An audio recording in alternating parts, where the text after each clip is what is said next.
이름으로 기도드립니다. 한 주 잘 보내셨습니까? 네.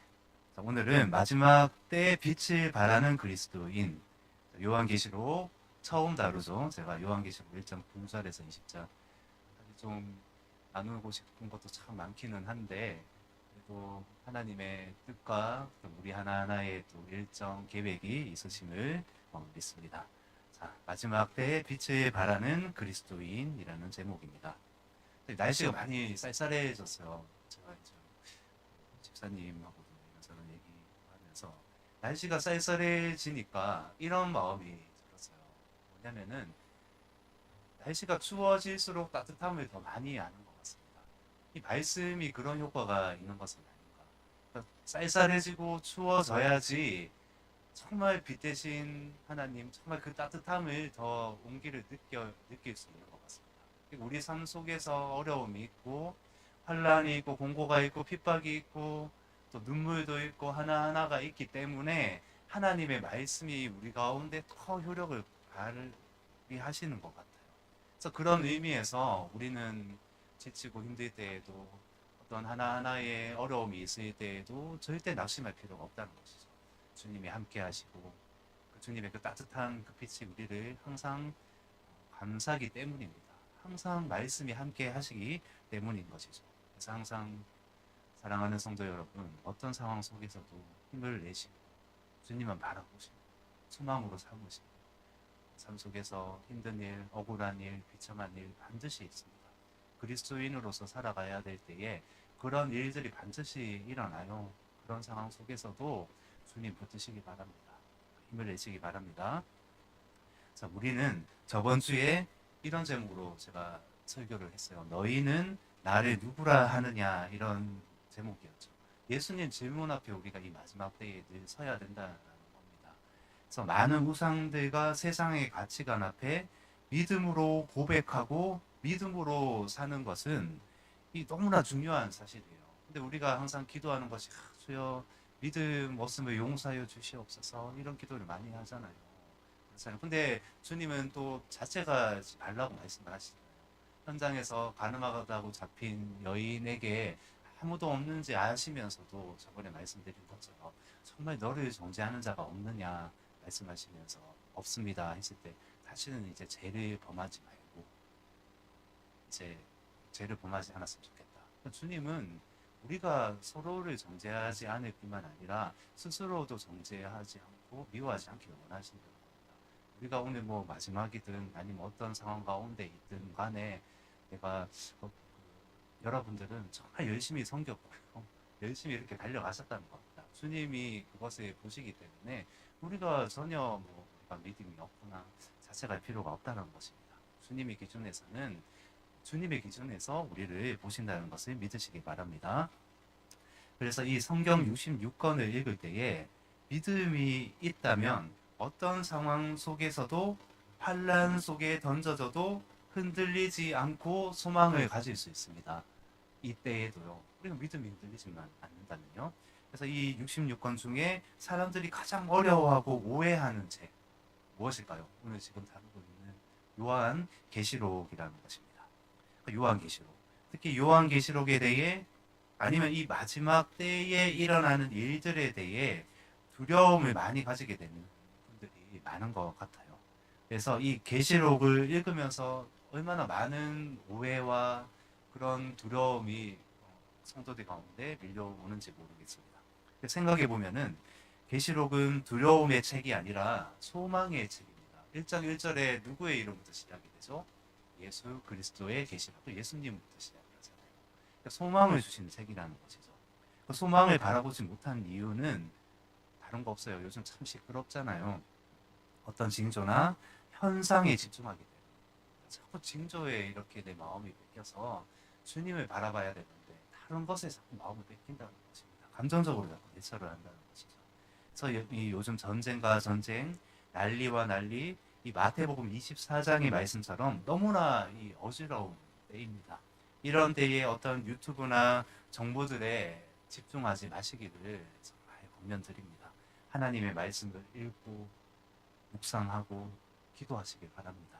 어떤 환란이 주어지더라도 하나님은 항상 소망을 말씀하신다는 것을 믿으시기 바랍니다. 그래서 이 징조와 계시 같은 거 난리와 난리 소문이 많은데 또 특히 뭐 진승의 표라고 해서 뭐 666표 이런 말들이 이렇게 많잖아요. 이런 것들에 집중하지 마시고 마음 뺏기지 마시기 바랍니다. 주님께 집중하시기 바랍니다. 계시록은 징조에 대해서 너희들이 집중해야 된다 이렇게 말씀하시는 책이 아니에요. 예수 그리스도로 말미암아 우리 가운데 소망을 주시는 책이거든요. 그래서 소망은 그 빛, 소망을 항상 기대하시면서 예수님이 나를 일으키실 거다, 살리실 거다. 이 마지막 때에 우리 가운데 대안을 주신다는 것이잖아요. 어떻게 살아야 될 것인지, 교회는 어떻게 해야 될 것인지, 성도로서 어떻게 해야 될 것인지 그것을 계속 말씀하고 있는 책이 요한계시록이거든요. 그래서 다른 것에 마음 뺏기지 마시기 바랍니다. 짐승의 표도 유튜브에 얼마나 전문가들이 다 되었어요. 그 말들은 계속 있기 때문에 절대 거기에 마음 뺏기지 마시기 바랍니다. 어떤 분은 이런 징조를 보고 밤잠을 설치시는 분도 있어요. 두렵다는 것이거든요. 근데 요한계시록을 읽으면서 왜 두려워해야 돼요? 이 말씀을 읽으면서 왜 두려워해야 되냐고요.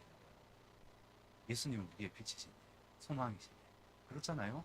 그리고 우리가 사나 죽으나 다 주님의 것인데 뭐 상관이 없다라는 것이죠. 항상 말씀 안에서 두려움이 아니라 소망으로 항상 나아가시기를 축복드립니다. 그래서 이런 것 같아요.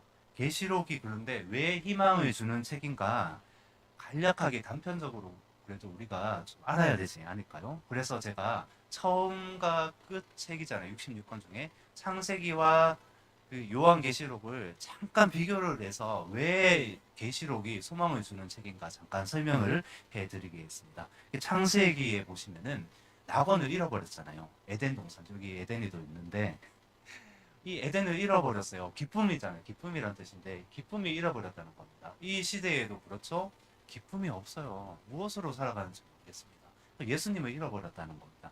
그런데 창세기에 잃어버렸던 이 에덴 낙원 기쁨을 계시록에서 회복하십니다. 소망의 메시지죠. 자, 두 번째. 창세기에 죄로 인해 접근 금지됐던 생명나무. 생명나무는 누구를 예표합니까? 예수 그리스도. 예수님. 계시록에서 따먹습니다. 자, 계시록 22장 2절 제가 읽어보겠습니다. 길 가운데로 흐르더라. 강 좌우에 생명나무가 있어 12가지 열매를 맺되 달마다 그 열매를 맺고 그 나무 잎사귀들은 만국을 치료하기 위하여 있더라. 뭐라고 말씀하십니까? 따먹어요. 이게 있잖아요. 예수님이 진짜 실제가 되어서 우리가 이것을 먹음으로 인해서 영원한 생명에 참여하게 된다는 겁니다. 자, 소망의 메시지죠. 자, 세 번째. 창세기에 죄로 인해 죽었어요. 사망이 들어왔잖아요. 우리도 지금 죽어요. 근데 부활하신 예수님을 믿는 자에게는 영원한 생명이 있잖아요.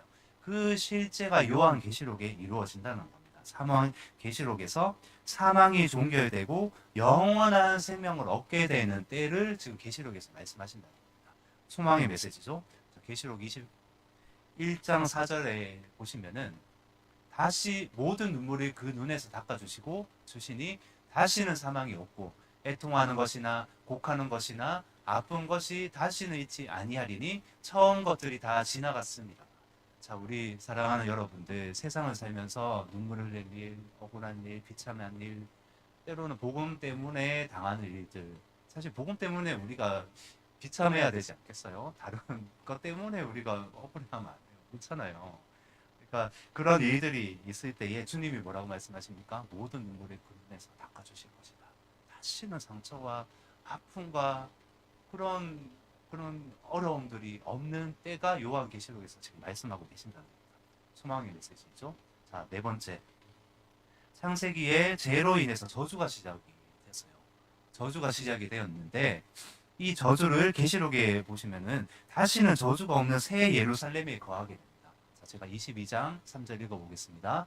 다시 저주가 없으며 하나님과 그 어린 양의 보좌가 그 가운데 있으리니 다시는 저주가 없으며 이 말씀 믿으시기 바랍니다. 다시는 저주가 없으며 사실 그리스도인은 그런 거예요. 우리 삶에 저주는 없어요. 원래 없어요. 우리가 계시록을 읽고 이 말씀의 이 소망의 빛으로 받아들이신다면은 두려움이 아니라 그래 내 삶에 저주가 없다. 하나님이 항상 내 길을 인도하신다. 저주의 길이 아니라 축복의 길로 인도하신다. 그것을 믿으시길 바랍니다. 자, 다섯 번째는 뭐냐면 창세기에 사람을 유혹하는 이 마귀가 활동을 시작하잖아요. 에덴 동산에서. 지금도 고린도후서 4장 4절에 보시면은 이 세상을 누가 잡고 있다고 말을 해요? 이 세상 신 마귀가 잡고 있다고. 공중권세 잡은 자가 지금도 잡고 있어요. 멸하는 때가 있어요. 그때가 언제냐면은 계시록의 최후를 맞게 된다는 겁니다. 마귀가. 이게 소망의 메시지잖아요. 자, 계시록 20장 10절에 보시면은 또 그들을 미워하는 마귀가 불과 유황 못에 던져지니 거기는 그 짐승과 거짓 선지자도 있어 세세토록 밤낮 괴로움을 받으리라. 자, 악은 마귀입니다. 우리가 아니고 서로가 아니에요. 우리가 추구하는 세계관, 체제 이런 것들이 아니죠. 악은 마귀예요. 그런데 이 악의 결과가 어떻게 되죠? 유황불에 던져진다는 겁니다. 소망의 메시지예요. 영원히 유혹도 없고 아픔도 없고 뭔가 찔림도 없는 참 완전한 세상 가운데 우리가 있게 된다는 것을 믿으시길 바랍니다. 그래서 예수님은 우리 가운데 어떤 환경 속에서도 소망을 주시는 분이시죠. 계시록에서 엄청난 일들이 벌어져요. 앞으로도 도래할 겁니다. 그 일들을 놓고 우리가 두려워할까요? 지금 일어나는 일들, 이스라엘, 팔레스타인 사태, 우크라이나, 더한 일들도 일어날 것인데, 더한 역병도 일어날 것인데, 우리는 동요할까요? 두려워할까요? 그렇지가 않다는 겁니다. 아니요. 오히려 소망을 붙잡을 수 있습니다. 기뻐한다. 어떤 상황 속에서. 다윗이 그랬고요. 모세가 그랬고요. 처절한 상황 속에서 다윗은 어땠습니까? 그 굴 속에서 자기를 쫓고 어쩌게 보면은 잠시 한눈을 팔면은 칼에 목이 날아갈 수 있는 상황 속에서도 시편에서 소망이 있다는 겁니다. 주님 안에 거할 때, 머물 때 항상 우리 가운데 소망이 있다는 것을 믿으시길 바랍니다. 자, 계시록 1장 1절에 예수 그리스도로부터 시작을 합니다. 그리고 3절에 보시면은 3절 이 예언의 말씀을 읽는 자와 듣는 자와 그 가운데 기록한 것을 지키는 자는 복이 있나니 때가 가까우니라. 자, 뭐라고 말씀하십니까? 계시록을 첫 번째 읽는 자, 두 번째 듣는 자, 그 가운데 기록한 것을 지키는 자는 복이 있나니 때가 가까움이라. 이 세 가지죠. 읽는 자, 듣는 자, 기록한 것을 지키는 자, 복이 있다. 때가 가깝기 때문에 지금 더 가깝잖아요. 이때도 초대교회 성도들이 예수님이 곧 오신다고 생각을 했는데 하나님의 시간표, 우리 시간표가 달라요, 사실. 근데 지금은 정말 임박했다는 것이죠. 그래서 깨어 있으라고 말씀하시고, 그런데 소망의 메시지를 주시면서 읽는 자와 듣는 자와 기록한 것을 지키는 자에게 복이 있다. 자, 이 계시록 복된 성경이에요. 읽기만 해도 복이 오는 성경책, 요한계시록. 그런데 더 나아가서 어떻습니까? 그런데 이것을 지키는 자, 듣는 자는 더 복이 있다라는 것을 믿으시기 바랍니다. 아멘. 그 소망을 가지고 계속 이걸 우리가 말씀을 붙드는 거예요. 이런 상황이기 때문에 주님을 붙듭니다. 기도합니다. 말씀을 읽고 이러하시구나. 계속 내 안에 소망의 빛이 비칠 수 있도록 계속 내 안에 영적인 작업을 하는 것이죠. 말씀을 읽는 것도 영적인 행위라는 것을 믿으시면 좋겠어요. 자, 그래서 환경 보지 마시고 사람도 보지 마시고 절대 소망 잃지 마시고 굳건하게 믿음으로 달려가시기 바랍니다. 그런데 오늘 본문 1장 9절에 보시면은, 자, 우리 9절 함께 읽어볼까요? 시작. 나 요한은 너희 형제요 예수의 환난과 나라와 참음에 동참하는 자라. 하나님의 말씀과 예수를 증언하였으므로 말미암아 반모라 하는 섬에 있었더니. 자, 지금 사도 요한은 반모 섬에 있어요. 유배지입니다. 죄인이 가는 섬이거든요. 정치범 같은 죄수들을 가둬놓는, 노동을 시켜요. 이렇게 노동을 시키고 소망이 없어 보여요. 세상적으로, 인간적으로 빠져나갈 수도 없고 아무런 소망도 보이지 않는 처절한 유배지, 복된 삶이라고 할 수가 없어요. 사도 요한은 분명하게 복된 성경으로 이 요한계시록을 기록하고 있는 걸 살펴봤잖아요. 그런데 사도 요한의 상황은 지금 절대 복되지 않다는 겁니다. 예수를 잘 믿은 결과가 결국 반모섬이라는 유배지였어.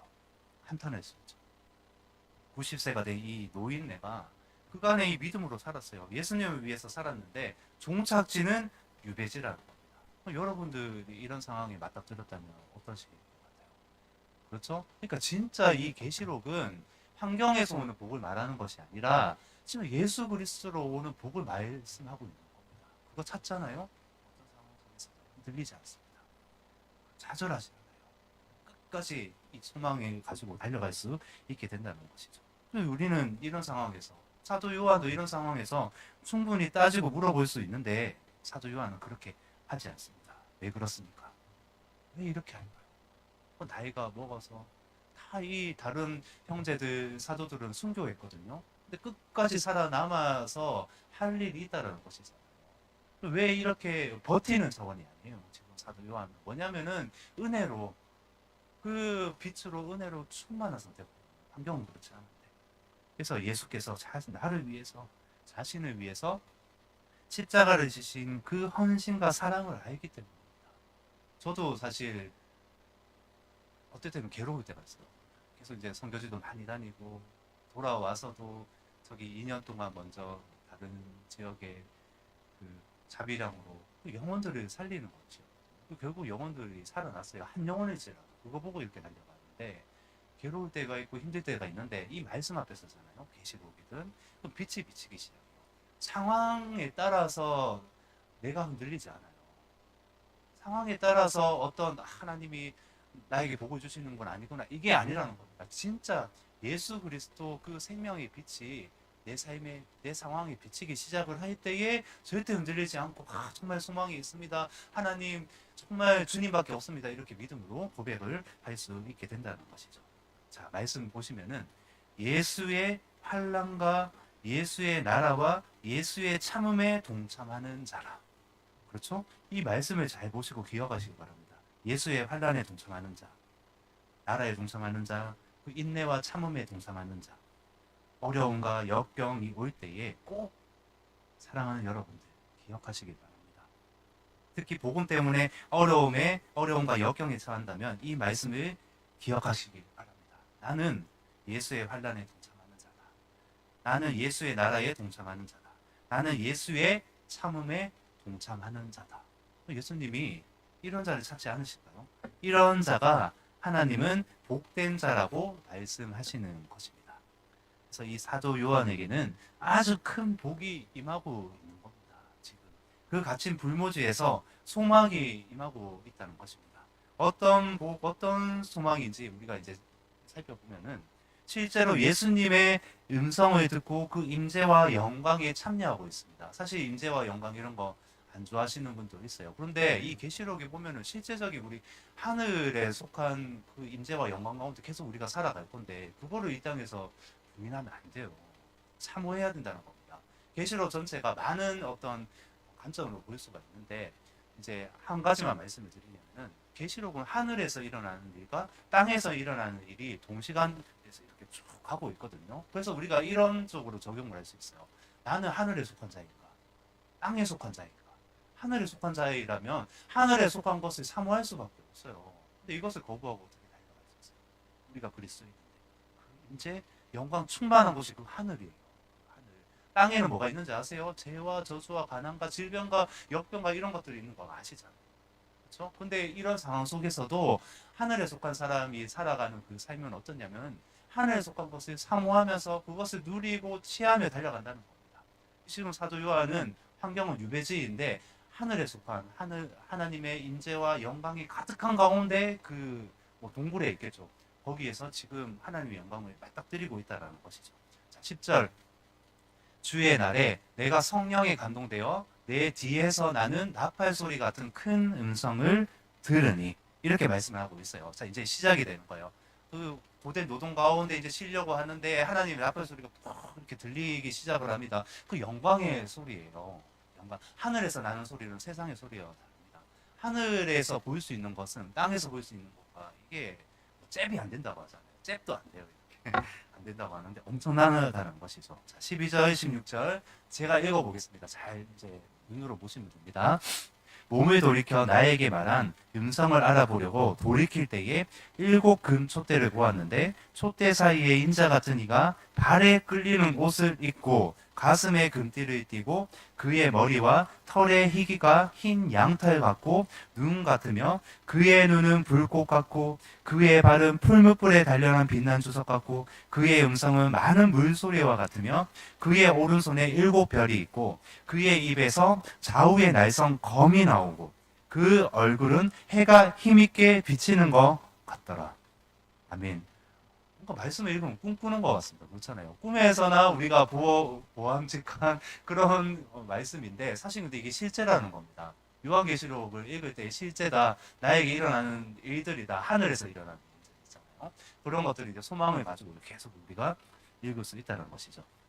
예수님이 발에 끌리는 옷을 입으셨고 가슴에 금띠를 띠셨어요. 7금 촛대 사이에 서 계십니다. 이것도 의미가 있는데 그의 머리털은 양털처럼 눈 같고 또 주님의 눈은 어떻습니까? 불꽃 같아요. 막 이렇게. 그런 표현이 많잖아요. 이렇게 그의 발은 풀무불에 단련된 주석, 또 용광로에 이제 단련된 그 녹 같다라는 거예요. 이렇게 그의 오른손에 7별이 있고 그의 입에서 좌우에 날성 검이 나오고 말씀이겠죠. 검이 나오고 그분의 얼굴은 해가 힘있게 비치는 것 같습니다. 그 마지막에 우리 어떻습니까? 계시록에 보면 21장에도 보면은 그 새 아내가 새 땅에서는 어떤지 아십니까? 그때는 자연적인 해가 아니라 더 이 땅에서 보여지는 것보다 더 승화된 소망의 때를 우리가 영원한 때를 살아가게 되는데 그때는 해가 아니라 무엇으로 그곳을 비추냐면은 하나 예수님의 얼굴에 빛 영원히 비춘다고 말씀하고 계시더라고요. 예수님의 소망이라는 것입니다. 아멘. 어떻게 보면은 이 한 장면 한 장면이 우리가 믿음이 없으면은 꿈 꾸는 것처럼 그냥 꿈을 꾸고 넘어갈 수 있다는 것이죠. 그래서 이 실제적인 하나님의 임재와 영광을 이 땅에서 사도 요한이 체험하고 누리고 있습니다.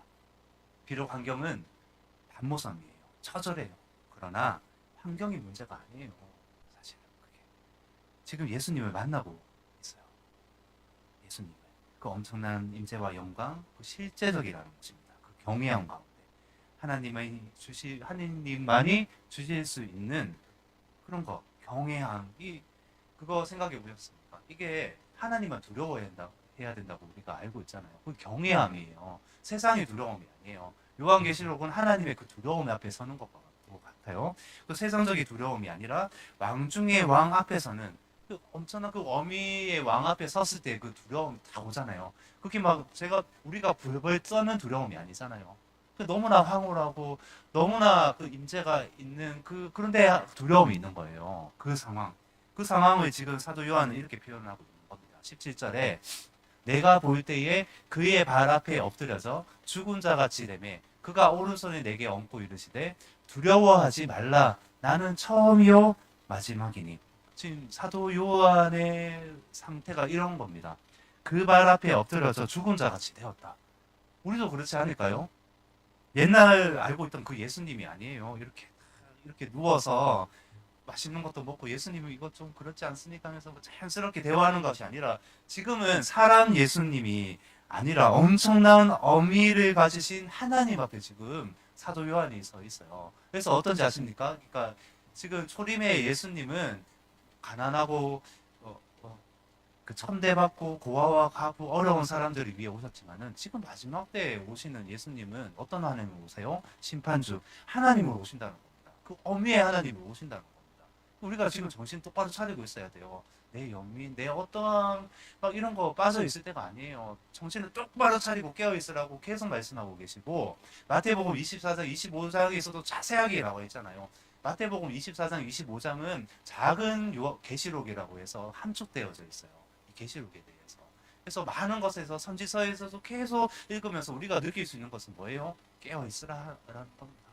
계속 믿음으로 나아가라는 것입니다. 내 상황과 상관없이 소망의 예수님을 붙들고 나아가시길 바랍니다.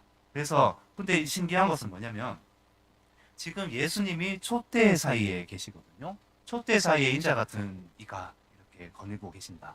서 계신다. 인자는 누구이십니까? 인자.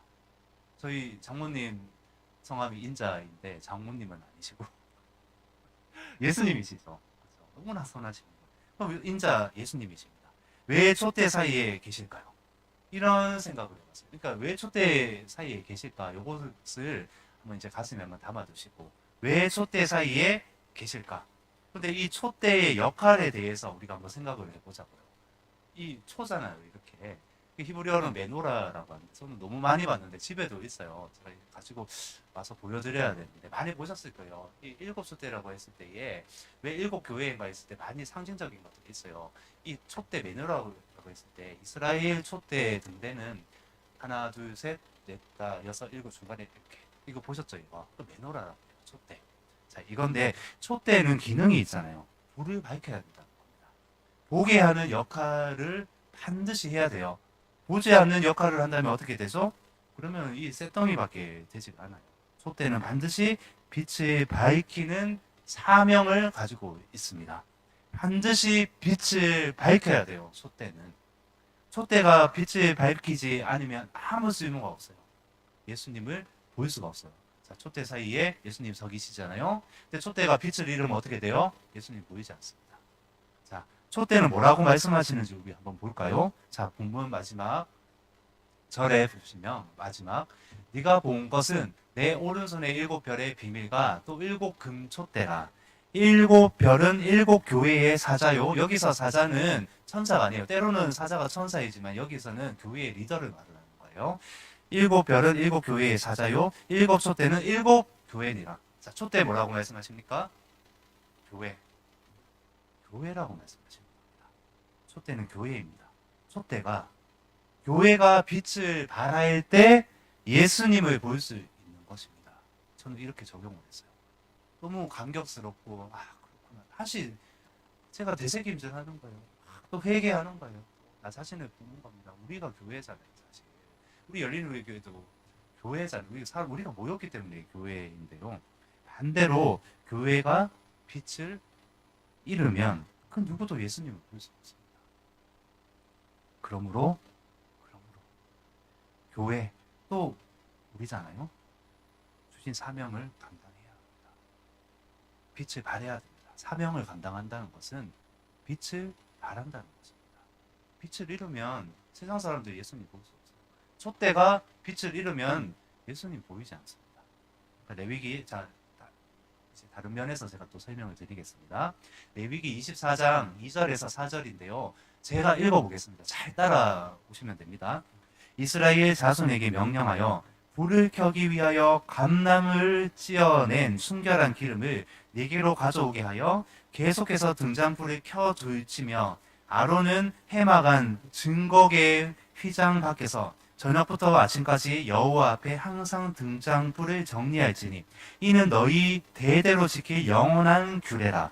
그는 여호와 앞에서 순결한 등잔대 위에 등잔들을 항상 정리할지니라. 자, 뭐라고 말씀하십니까? 성막의 구조를 보면 사실 이래요. 그래서 이것을 봐야 되는데 성막이 있는데 그 물두멍을 지나서 이제 성소 안으로 들어가잖아요. 성소에 들어가면 왼쪽에 등잔대가 보입니다. 촛대예요. 촛대가 보입니다. 그리고 오른쪽에는 진설병이 있어요. 진설의 떡이에요. 떡상인데 빵입니다. 그게 있어요. 서로 그런데 신기하게 마주보고 있어요. 이렇게 예수님과 우리가 마주보듯이 얼굴과 얼굴을 맞대듯이 그 계시록에도 있듯이 나중에는 우리가 그 때가 있겠죠. 영광스러운 때가. 근데 그것을 말씀하시는지 몰라요. 들어갔는데 촛대와 진설병 그 이 떡이 마주보고 있다라는 것입니다. 그런데 이 촛대는 기름이 떨어지지 않고 어떻게 해야 돼요? 기름이 떨어지면 빛이 끊어지잖아요.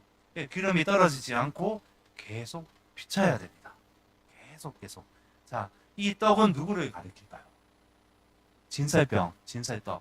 누구를 가리킬까요? 누구를 상징할까요? 떡. 자, 요한복음 6장 48절에 내가 생명의 떡이니라. 요한복음 6장 51절에 나는 하늘에서 내려온 살아있는 떡이니. 자, 저기 진설병, 떡. 누구를 가리킵니까? 아니, 이 성막의 모든 것들을 누구를 예표하고 있죠? 성막이 성전이 되고 우리를 성전 삼으셨어요. 근데 실제적인 우리 새하늘 같은 이 땅에서는 우리가 모두 그런 빛나는 실제적인 그런 성전이 되는 것입니다. 새 예루살렘. 그렇잖아요. 그럼 저 떡은 누구를 가리킵니까? 예수 성경 전체는 누구를 가리킵니까? 예수 그리스도. 촛대가 교회가. 저는 너무 안타깝습니다. 사소한 것에 우리가 매이지 아니하고 복음을 향해 달려가야 돼요. 사실 그래 빛을 발할 수가 있잖아요.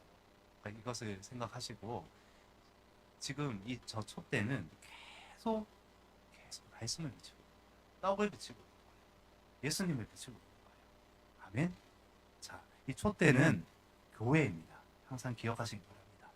촛대가 교회가 빛을 발할 때 예수님을 보일 수 있는 것입니다. 반대로 교회가 빛을 잃으면 촛대가 빛을 잃으면 그 누구도 예수님을 볼 수 없습니다. 아멘. 이 촛대에 들어가는 기름은 최상류의 감람유예요. 최상류의 이 올리브유예요. 올리브유. 정말 정제하고 준비를 해서 감람산에서 이렇게 막 찧어서 이렇게 가지고 오거든요. 그래서 항상 채워져 있어야 되는 겁니다. 불이 꺼지면 안 됩니다. 항상 기름이 준비되어져 있어야 돼요. 마태복음 25장에도 나오죠. 열처녀 비유로 나오잖아요. 뭐 여러 의미로 해석할 수 있지만은 결국은 자는 것이 문제가 아니에요. 우리 일상 가운데 아니면 예배 가운데 우리가 졸리고 아니면 우리가 조금 졸듯이 조금 신앙생활이 좀 떨어질 수 있는데 그게 문제가 아니에요. 우리가 기름이 없다는 것이 문제입니다. 빛을 발하지 못한다는 게 문제라는 것이죠. 열처녀 다 졸고 있었잖아요. 근데 누군가는 기름에 또 다른 그릇을 준비해서 예비 기름이 있었다는 거예요. 그게 깨어 있다는 것입니다. 촛대는 자 계속 기억하시기 바랍니다. 다시 물어보겠습니다. 어디를 비춰야 되죠? 마주보고 있는 진설병 떡. 우리가 빛이 돼야 된다는 겁니다. 떡을 계속 비춰야 돼요. 말씀을 계속 비춰야 돼요. 말씀은 누구이십니까? 우리 주 예수 그리스도. 마주보고 있는 촛대가 그 기능을 가능하게 한다는 겁니다. 우리가 세상에 빛이 된다고 말씀을 하셨잖아요. 때로는 주님이 빛이지만 우리가 빛이 된다는 건 뭐라고 말씀하세요? 우리가 거룩한 빛을 받아서 반사시키는 발광체라고 말씀하시는 거잖아요. 우리의 빛 없으면, 우리의 기도 없으면, 우리의 헌신 없으면, 우리의 어떤 없으면 세상은 다 죽는 겁니다. 교회가 그런 기능입니다. 촛대가 우리가 그런 기능을 가지고 그 사명감을 가지고 나아갈 수 있어야 되겠습니다. 아멘. 자, 다시 본문으로 돌아와서 예수님이 촛대는 교회라고 말씀을 하셨어요. 그리고 교회는 어떤 존재인가 우리가 계속 살펴봤어요. 그래서 우리가 이것을 가슴에 이제 담으시면 됩니다. 가슴에 계속 이제 꾸역꾸역 절대 잃어버리지 않겠노라. 어떤 환경과 상황 속에서도 내 감정에서도 어떤 것에서도 잃어버리지 아니하고 그래 나 촛대지 빛을 발해야지. 그래 빛이 꺼질 만한 어떤 막 환경과 공과 핍박이 올지라도 나는 잃어버리지 않고 주님 이거 기뻐하시는 것을 믿고 달려가겠노라. 이제 달려가는 겁니다. 촛대의 사명을 말씀하시니까 촛대의 사명 감당하겠습니다. 이렇게 결단하고 헌신하며 달려가는 것입니다. 그래서 우리는 교회는 이 땅에 살면서 촛대의 사명을 계속 감당하며 달려가는 겁니다. 결국은 이게 하늘의 상급이 될 거니까요. 자, 이 촛대의 사명, 빛을 발하는 것. 우리가 빛을 발할 때 예수님이 드러나시는 거예요. 말씀이 세상에 드러나는 겁니다. 생명이 살아나는 것이죠. 도대체 이 촛대가 빛을 발해야 하는 이유가 무엇인가? 하나님의 말씀을 비추는 것, 진설병, 진설떡 비추듯이 계속 비추고 비추어서 내 상황과 상관없이 이게 믿음입니다. 계속 예수님만 드러나게 하는 삶. 아멘. 사랑하는 여러분들, 이런 삶 되시기를 마음 다해 축복드립니다. 아멘. 자, 반주 좀 부탁드립니다. 자, 이 마지막으로 우리가 고린도전서 12장 3절 후반부를 이렇게 보시면은 이렇게 되어져 있어요. 또 성령으로 하지 아니하고는 누구든지 예수를 주시라 할 수 없느니라. 이렇게 되어져 있습니다. 촛대에 부어지는 기름은 성령님을 예표합니다. 우리가 뭐 기름 부으심 많이 말하잖아요. 근데 특별한 거 아니에요. 말씀을 드러내는 게 기름 부으심입니다. 뭔가 특별하게 막 쓰러지고 뭐 이런 현상들이 막 많이 이렇게 나오잖아요. 아니요. 주님이 근본적인 거 말씀하시는 성령의 기름 부으심 뭔지 아세요? 계속 태워지라는 거. 계속 빛을 발하는 겁니다. 성령의 기름 부으심. 우리가 성령님이 필요한 것은 여기 나와 있죠. 말씀에. 또 성령으로 하지 아니하고는 누구든지 예수를 주시라 했습니다. 성령님은 굳이 우리를 통해서 일하시겠네요. 약하고 성령을 많이 넘었으니까 저는 어제도 참 마음이 어렵더라고요. 힘들고 지치고 참 나는 목사감이 아닌데 어떻게 보면 주님이 맞다고 하시는 거잖아요. 그래서 참 이게 성령님이 또 굳이 이 약한 나약한 저와 여러분들 통해서 일하시겠다고 말씀하시는 거잖아요. 이게 성령의 기름 부으신데요. 타오르게 하신다는 겁니다. 말씀이 말씀대로 말씀을 모르는 사람들이 얼마나 많아요. 요나서에도 보면은 사실 나눌 건 정말 많은데 요나서에도 보면은 좌우 앞뒤 분간 못하는 회개가 없는 자기 뭐 죄도 모르는 그런 죽어가는 백성들이 많아서 요나를 세우셨잖아요. 그래서 니느웨로 가라고 합니다. 저 시리아 땅이거든요. 그 원수된 민족이에요. 이 요나는 이게 말이 안 되는 겁니다. 이게 원수에게 어떻게 내가 나아갈 수 있습니까? 다시스로 가잖아요. 스페인 그 당시에 땅 끝 도망가는 겁니다. 다시 이 고레배 속에서 회개하고 3일 밤낮으로 주님이 그 요나의 표적밖에는 보여줄 수 있는 것이 없다. 이 종교인들에게 말씀하시는 또 요나의 표적은 결국 십자가입니다. 요나가 고레배 속에서 죽었다가 3일 만에 어떻게 했어요? 살아났잖아요. 부활을 말씀하시는 거예요. 다시 깨닫고 회개하고 다시 니느웨로 가는 겁니다. 우리의 사명이에요. 이게 그게 기름 부으시는 자의 사명이에요. 특별한 거 아니에요.